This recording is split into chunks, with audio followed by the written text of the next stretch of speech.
রক্ত দেয়া অনেক বড় ইবাদত, জানেন এটা? মুমূর্ষু ব্যক্তিকে যদি রক্ত দেন, আপনার এই রক্তের কারণে যদি কারো প্রাণ বেঁচে যায়, তাহলে আপনি কেমন যেন গোটা বিশ্বের সব মানুষের প্রাণ বাঁচিয়ে দিলেন। আপনি কাউকে পরামর্শ দিলে এটাও ভালো কাজ। ঋণ দিবেন, ঋণ দিলে আপনার মর্যাদা বাড়াই দিবে কে? অভুক্তকে খাওয়াবেন, বিপদে পড়লে সাহায্যের হাত বাড়িয়ে দিবেন, রাস্তায় দাঁড়িয়ে আছেন একজন পথ চিনে না, পথ দেখিয়ে দিবেন, এটা অনেক সওয়াব। সূরা ফাতিহা একজনের পড়ায় দেন, ওই লোক সারা জীবন সূরা ফাতিহা যতবার পড়বে তার একটা পার্সেন্টেজ সওয়াব আপনার আমলনামায় দিবে কে? তারপরে মানুষকে টাকা দিয়ে সাহায্য করবেন, অসুস্থ হয়ে গেলে রক্তের প্রয়োজন হলে গায়ের রক্ত দিয়ে সাহায্য করবেন, কবুল করবে কে? রক্ত দেয়া অনেক বড় ইবাদত, জানেন এটা?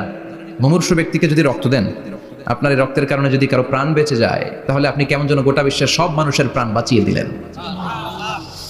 একজনকে বাঁচানো মানে সবাইকে বাঁচানো, একজনকে মারা মানে সবাইকে মারা।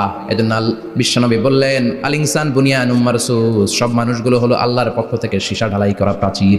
একজনকে নষ্ট করা মানে প্রাচীরটাকে ভেঙে দেয়া, ঠিক কিনা? তাহলে ঈমান আনতে হবে কার উপর? আর আল্লাহর সন্তুষ্টির জন্য সৎকর্ম করতে হবে।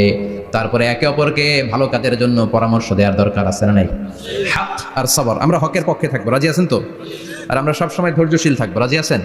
ইন্নামা সাবর ইনদা সাদামাতিল উলা, বিপদের প্রথম ধাক্কায় ধৈর্যটা ধারণ করতে হবে। অনেকে বিপদ আসলে পেরেশান হয়ে যায়, চিল্লা ফাল্লা শুরু করে দেয়, কান্না শুরু করে দেয়, বিলাপ করে। বেশিরভাগ মহিলারা এটা করে, ঠিক কিনা?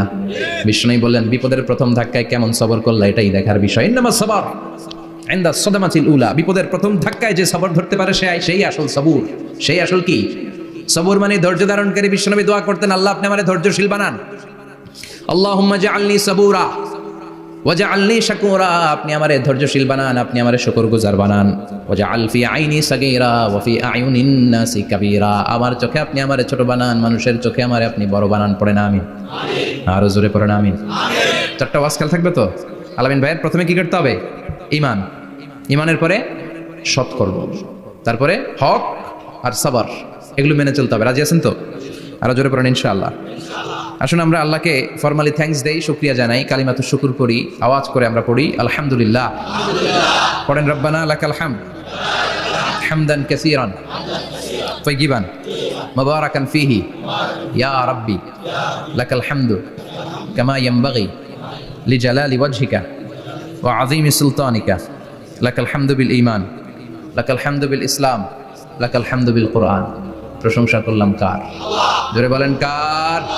সব সময় প্রশংসা করতে হবে কার? সে আল্লাহর পাঠানো সবচাইতে দামি মর্যাদাবান আসমানি কিতাবের নাম হচ্ছে কি? চিল্লায় বলেন কি নাম? এই যে সূরাতুল আসর তেলাওয়াত করেছে, কোন কিতাবে আছে? কথা বলেন। এই কোরআনটা হচ্ছে নূর, এই কোরআনটা হচ্ছে হিদায়াত, এই কোরআনটা হচ্ছে শিফা, এটা হচ্ছে আলো।